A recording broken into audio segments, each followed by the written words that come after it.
आज 13 जून 2026 शनिवार आज 50 फटाफट न्यूज को स्वागत। चलतु जाना आज 50 गोटी मुख्य खबर। गुरुत्वपूर्ण खबर जानापी भिडियोटी को आरंभ शेष पर्यंत देखंतु एवं चैनल को सब्सक्राइब करंतु। आज प्रथम खबर, पर्यटन विकास पई 2000 कोटी टंकार मेगा योजना। ओडिशा मंत्रिमंडल पर्यटन क्षेत्र विकास पई प्राय 2000 कोटी टंकार दुईटी बड़ योजना को मंजूरी दैछंती। एही योजना अनुसार नया पर्यटन केन्द्र, जलाशय पर्यटन और पर्यटन भित्तिभूमि विकास करा। यह द्वारा राज्य में नया चाकरी सृष्टि हेबो और पर्यटकों संख्या बढ़िबो। ठीक अछि। नेक्स्ट, पीएमएवाई घर योजना रे गरीब परिवार को बड़ रियायत। प्रधानमंत्री आवास योजना पीएमएवाई यू 2.0 अधीन रे घर किणुथिबा ईडब्ल्यूएस ब्रोकर लोकंक पई स्टाम्प ड्यूटी और रजिस्ट्रेशन फीस कमाइबा को राज्य कैबिनेट निष्पत्ति नैछि। एथिरे गरीब और निम्न आय वर्गर परिवार माने कम खर्च रे घर पाई परिबे। ओके, गाँ गाँ सरकारी योजना पहुंचाइबा को विशेष अभियान राज्य सरकार समस्त जिला प्रशासन को निर्देश दैछंती जे सरकारी योजनार सुविधा जेपरि समस्त लोकंक पाखक पहुंचिबो सेथिपई व्यापक सचेतनता और जनसंपर्क अभियान चालू करा जाऊ। ग्रामांचलर लोक माने सीधासळख भावे सरकारी योजनार लाभ पाइबे। पुणी परवर्ती खबर, ओडिशा रे 5989 नर्सिंग ऑफिसर पदवी पई बड़ नियुक्ति और ट्रिपल पक्षरु 5989 नर्सिंग ऑफिसर पदवी पई विज्ञप्ति जारी होइछि। स्वास्थ्य विभाग रे यह एक बड़ नियुक्ति अभियान भाव देखा जाउछि। ऑनलाइन आवेदन 13 जून आरंभ होउछि आज ठारू। ठीक अछि। पाणीपाग उपर नजर पकाइबा। ओडिशा रे प्रबल वर्षा सतर्कता। भारतीय पाणीपाग विभाग आईएमडी अनुसार 12 रु 15 जून मध्य ओडिशा रे अनेक जिल्ला रे प्रबल वर्षा, वज्रपात एवं घंटा प्रति 40 रु 60 किमी बेगर पवन बहिबार संभावना रही। ओके, चांदीपुर मिसाइल परीक्षण पूर्व 11,000 रु अधिक लोक स्थानांतर। ओआरडीओ रो मिसाइल परीक्षण पूर्व बालेश्वर जिलार चांदीपुर अंचल 11,000 अधिक लोकों को सुरक्षा दृष्टि अस्थायी भाव स्थानांतर करा जाउछि। देशर अनेक राज्य में मौसुमी वर्षा सक्रिय। केरल, कर्णाटक, बिहार, झारखंड, पश्चिम बंग और उत्तर भारतर अनेक अंचल भारी वर्षा, झड़ और वज्रपातर सतर्कता जारी होइछि। मौसुमी वायु धीरे धीरे आगक बढ़ुछि। ओके, ओडिशा बंद को नहीं राज्य में सतर्कता देखा जाइछि। बालेश्वर एफएम कॉलेज घटना को केंद्र कर विभिन्न स्थान में आंदोलन और बंद पालन को नहीं राज्य में सुरक्षा व्यवस्था कड़ाकड़ी करा जाइछि। केंद्र मंत्रिमंडल सार्थक पीडीएस योजना को 2031 पर्यंत जारी रखा को मंजूरी देछि। एही योजना माध्यम रेशन बंटन व्यवस्था को अधिक डिजिटल, स्वच्छ और दुर्नीति मुक्त करा। प्राय 81 कोटी अधिक लोक एहार लाभ पाइबे। केंद्र सरकार पीएम मित्रा स्कीम अधीन रे कर्णाटकर कालाबुरागी टेक्सटाइल्स पार्क प्रथम पर्यायर ब्लूप्रिंट अनुमोदन कर पाइछि। यह देशर वस्त्र शिल्प विनियोग और रोजगार वृद्धि पर बड़ पदक्षेप बोली धरा जाउछि। एल निनो प्रभाव में मौसुमी वर्षा नहीं चिंता। आईएमडी एवं अन्य पाणीपाग संस्था कहिसेंति जे 2026 मौसुमी ऋतु रे मध्यम शक्तिशाली एल निनो परिस्थिति देखा जाई पारे, जहाँ देशर किछि अंचल रे कम वर्षा और कृषि उपर प्रभाव पकाई पारे। ठीक अछि। केंद्र सरकार टेक्सटाइल्स क्षेत्र PLI production linked incentive scheme अधीन मोट 96 कंपनी को अनुमोदन देइछंती। यह माध्यम 12,823 कोटी अधिक विनियोग और नया रोजगार सृष्टि हेबो बोली आशा करा जाउछि। नया दिल्ली रे इंडिया गठबंधन बैठक अनुष्ठित होइतिला। कांग्रेस सभापति मल्लिकार्जुन खड़गे कहिसंती जे 25टी राजनैतिक दल एही बैठक रे जोग दैथिले एवं आगामी निर्वाचन ने आलोचना होइछि। प्रधानमंत्री नरेंद्र मोदी नेतृत्व में एनडीए सरकार 12 वर्ष पूर्ण अवसर में विभिन्न दलीय कार्यक्रम आयोजन नहीं जातीय राजनीति में चर्चा बढ़ी। ओडिशा सरकार राज्यव्यापी सहरांचल जनसंपर्क और नागरिक भागीदारी कार्यक्रम आरंभ कर आगामी स्थानीय राजनीति और प्रशासनिक सुधार सह जोड़ी देखा जाउछि। फ्रांस रे हेबाकु जाउथिबा G7 समिट पूर्व यूक्रेन युद्ध और मध्यप्राच्य परिस्थिति को नहीं विश्व नेता मानक मध्य गभीर आलोचना चली। फ्रांस राष्ट्रपति इमानुएल मैक्रों प्रयास रे G7 पूर्व आलोचना रे चीन रो उप प्रधानमंत्री जोग दैछंती। विश्व व्यापार और भू राजनैतिक प्रसंग एही आलोचनार मुख्य विषय थिला। फ्रांस रे 15 रु 17 जून मध्य हेबाकु जाउथिबा G7 समिट पूर्व ईरान संकट और यूक्रेन युद्ध प्रमुख आलोच्य विषय होइछि। विश्वर बड़ अर्थनैतिक एही संकट उपरे आलोचना करिवे। अमेरिकी राष्ट्रपति डोनाल्ड ट्रम्प कहिसंती जे ईरान सह एक शांति चुक्ति खूब शीघ्र स्वाक्षर होई पारे। एही खबर पर विश्व बाजार रे सकारात्मक प्रभाव देखा जाउछि। भारतर प्रधानमंत्री नरेंद्र मोदी 13 जून रो फ्रांस और स्लोभाकिया गस्त आरंभ करुछंती। एही गस्तर वाणिज्य, प्रजुक्ति और कूटनैतिक संपर्क पर आलोचना हेबो। उत्तर अमेरिकार आयोजित फिफा वर्ल्ड कप 2026 आरंभ होईछि 48 देश एथिरे अंशग्रहण करुछन्ति एवं एहा इतिहासर सबठारु बड़ फुटबॉल विश्वकप होईछि। ईरान संकट और मध्यप्राच्यर परिस्थिति कारणरू तैल बजार और विश्व अर्थनीति उपर प्रभाव पड़ुछि। आगामी सप्ताह रे अमेरिका, जापान और यूरोप नीति निर्धारण बैठक उपर समस्तंकर नजर रहिछि। प्रधानमंत्री नरेंद्र मोदी 13 जून रो फ्रांस और स्लोवाकिया गस्त आरंभ करुछन्ते। एही गस्त 13 रु 18 जून पर्यंत चलिबो एवं भारत और यूरोप संपर्क को आहुरी मजबूत करिबा हेर लक्ष्य अटे। मोदी फ्रांस रे इमानुएल माक्रोन सह द्विपाक्षिक आलोचना करेंगे। रक्षा, प्रजुक्ति, वाणिज्य और रणनीतिक सहयोग उपर विशेष आलोचना हेबो। सेमाने भारत इनोवेट्स कार्यक्रम रे मध्य जोग देबे। 13 जून रे मुख्यमंत्री मोहन चरण माझी राज्य सरकार 2 वर्ष पूर्ति अवसर रे आयोजित विभिन्न कार्यक्रम नेतृत्व करुछन्ति। 12 रु 21 जून पर्यंत राज्यव्यापी उत्सव और सरकारी सफलता प्रदर्शन कार्यक्रम चलिबो। मुख्यमंत्री विभिन्न विभाग सफलता और योजना गुड़िकर समीक्षा करुछन्ति। स्वास्थ्य, ग्रामीण विकास, महिला और शिशु कल्याण सहित अन्य विभाग प्रगति रिपोर्ट प्रस्तुत करा जाउछि। ग्राम उन्नति को नहीं मोहन माझी सरकार मॉडल विलेज मिशन को आग को बढ़ा जाउछि। गाँ गुड़ी को आधुनिक सुविधा, भल भित्तिभूमि और आत्मनिर्भर ग्राम भाव विकसित करबा हेर लक्ष्य अटे। मोहन चरण माझी निकट में प्रधानमंत्री नरेंद्र मोदी को ओडिशा सरकार द्वितीय वार्षिक उत्सव में जोग देवा आमंत्रण करथिले। पीएमओ पक्षर सकारात्मक संकेत मिलिथिबारु सरकार प्रस्तुति जोरदार करिछि।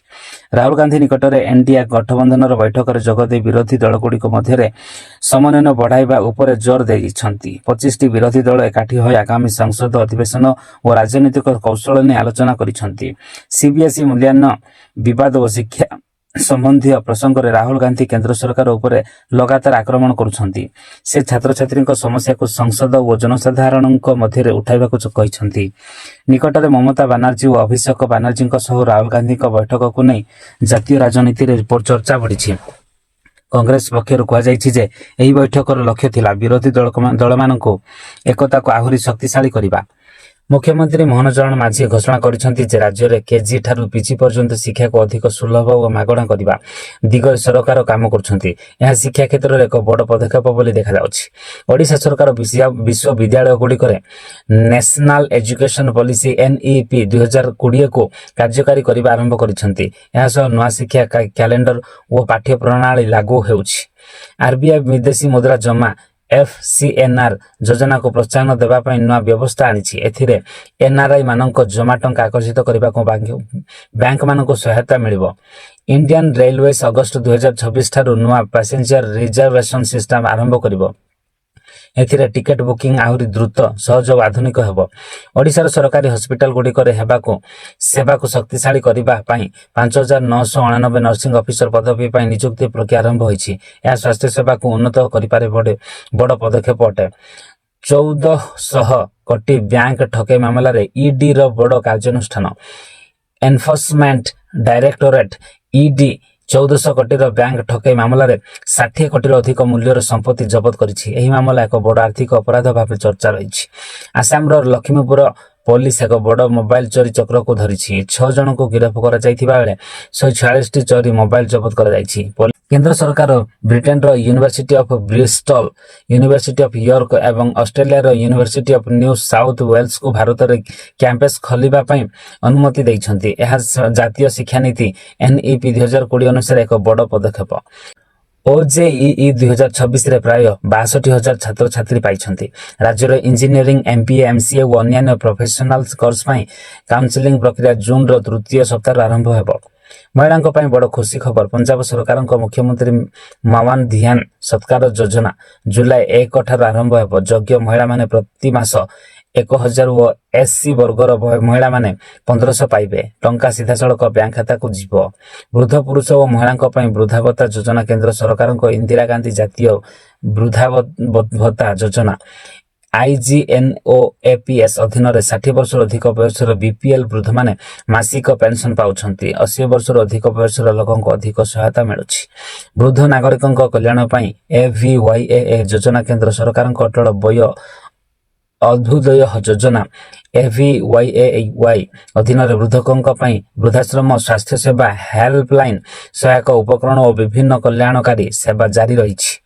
ରୁଷ ୟୁକ୍ରେନ ଯୁଦ୍ଧରେ ନୂଆ ମୋଡ ୟୁକ୍ରେନ ରୁଷ ବିରୋଧରେ ଡ୍ରୋନ୍ ଆକ୍ରମଣକୁ ଆହୁରି ତୀବ୍ର କରିଛି। ୟୁକ୍ରେନ ସରକାର ମିତ୍ର ଦେଶମାନଙ୍କଠାରୁ $20 ବିଲିୟନ ଅତିରିକ୍ତ ସାମରିକ ସହାୟତା ମାଗିବାକୁ ଚାହୁଁଛି। ଏହି ଯୁଦ୍ଧ ଏବେ ଡ୍ରୋନ୍ ଓ AI ପ୍ରଯୁକ୍ତି ଉପରେ ଅଧିକ ନିର୍ଭରଶୀଳ ହେଉଛି। ଇସ୍ରାଏଲ ଇରାନ ତନାତନି ଜାରି। ଗତ କିଛି ଦିନ ଧରି ଇରାନ ଓ ଇସ୍ରାଏଲ ମଧ୍ୟରେ ମିସାଇଲ ଓ ବାୟୁ ଆକ୍ରମଣ ପରେ ପରିସ୍ଥିତି ଉତ୍ତେଜନାପୂର୍ଣ୍ଣ ରହିଛି। ଭାରତ ମଧ୍ୟ ଇରାନରେ ଥିବା ନିଜ ନାଗରିକମାନଙ୍କୁ ସତର୍କ ସୂଚନା ଜାରି କରିଛି। ଯୁଦ୍ଧ ବିସ୍ତାର ହେବାର ଆଶଙ୍କା ରହିଛି ଯଦିଓ କୂଟନୈତିକ ଆଲୋଚନା ଚାଲିଛି। ସୁଡାନ ଗୃହଯୁଦ୍ଧରେ 15 ଜଣ ନିହତ। ସୁଡାନର ଏଲ ଓବେଇଦ୍ ସହରରେ ପାରାମିଲିଟାରୀ ବାହିନୀର ଡ୍ରୋନ୍ ଆକ୍ରମଣରେ ଅତି କମ୍ରେ 15 ଜଣ ମୃତ୍ୟୁବରଣ କରିଛନ୍ତି। 2023ରୁ ଚାଲିଥିବା ଏହି ଗୃହଯୁଦ୍ଧରେ ଲକ୍ଷାଧିକ ଲୋକ ବିସ୍ଥାପିତ ହୋଇଛନ୍ତି ଓ ମାନବିକ ସଙ୍କଟ ଆହୁରି ଗଭୀର ହେଉଛି। ଦେଶବ୍ୟାପୀ ଘରୋଇ ଏଲପିଜି ସିଲିଣ୍ଡର ଦାମ ପ୍ରତି 14.2 କିଲୋ ସିଲିଣ୍ଡର ପିଛା 29 ବଢ଼ିଛି। ଦିଲ୍ଲୀରେ ସିଲିଣ୍ଡର ଦାମ 913ରୁ ବଢ଼ି 942 ହୋଇଛି। ଆନ୍ତର୍ଜାତୀୟ ବଜାରରେ ତୈଳ ମୂଲ୍ୟ ବୃଦ୍ଧି ଏହାର ପ୍ରମୁଖ କାରଣ ବୋଲି କୁହାଯାଇଛି। ମଧ୍ୟପ୍ରାଚ୍ୟ ତନାତନି ଓ ତୈଳ ଯୋଗାଣ ଚିନ୍ତା ମଧ୍ୟରେ କେନ୍ଦ୍ର ସରକାର ଓ ବଡ଼ ଶିଳ୍ପ ଓ ବ୍ୟବସାୟିକ ଗ୍ରାହକଙ୍କୁ ସାଧାରଣ ପେଟ୍ରୋଲ ପମ୍ପରୁ ପେଟ୍ରୋଲ ଓ ଡିଜେଲ କିଣିବା ଉପରେ ମଧ୍ୟପ୍ରାଚ୍ୟ ତନାତନି ଓ ତୈଳ ଯୋଗାଣ ଚିନ୍ତା ମଧ୍ୟରେ କେନ୍ଦ୍ର ସରକାର ବଡ଼ ଶିଳ୍ପ ଓ ବ୍ୟବସାୟିକ ଗ୍ରାହକଙ୍କୁ ସାଧାରଣ ପେଟ୍ରୋଲ ପମ୍ପରୁ ପେଟ୍ରୋଲ ଓ ଡିଜେଲ କିଣିବା ଉପରେ କଟକଣା ଲଗାଇଛନ୍ତି। ଏହି ପଦକ୍ଷେପ ସାଧାରଣ ଗ୍ରାହକଙ୍କ ପାଇଁ ଇନ୍ଧନ ଉପଲବ୍ଧତା ସୁନିଶ୍ଚିତ କରିବାକୁ ନିଆଯାଇଛି। ଓଡ଼ିଶା ସରକାର ଘୋଷଣା କରିଛନ୍ତି ଯେ ସୁଭଦ୍ରା ଯୋଜନାର ପ୍ରାୟ 26% ହିତାଧିକାରୀ ମହିଳାଙ୍କୁ ସ୍କିଲ୍ ଟ୍ରେନିଂ ଓ ରୋଜଗାର ସହ ଯୋଡ଼ାଯିବ। ଏହା ମହିଳା ସଶକ୍ତିକରଣ ଓ ଆତ୍ମନିର୍ଭରଶୀଳତା ପାଇଁ ଏକ ବଡ଼ ପଦକ୍ଷେପ ବୋଲି କୁହାଯାଉଛି। ପିଏମ୍ କିଷାନ ଯୋଜନାର 22ତମ କିସ୍ତି ମାର୍ଚ୍ଚ 2026ରେ ଜାରି ହୋଇଥିଲା। ବର୍ତ୍ତମାନ କୋଟି କୋଟି କୃଷକ 23ତମ କିସ୍ତିର 2000 ପାଇଁ ଅପେକ୍ଷା କରୁଛନ୍ତି। ଜୁନ ଜୁଲାଇ ମଧ୍ୟରେ ଏହି କିସ୍ତି ଜାରି ହେବାର ସମ୍ଭାବନା ରହିଛି। EKYC ସମ୍ପୂର୍ଣ୍ଣ କରିବାକୁ କୃଷକମାନଙ୍କୁ ପରାମର୍ଶ ଦିଆଯାଇଛି।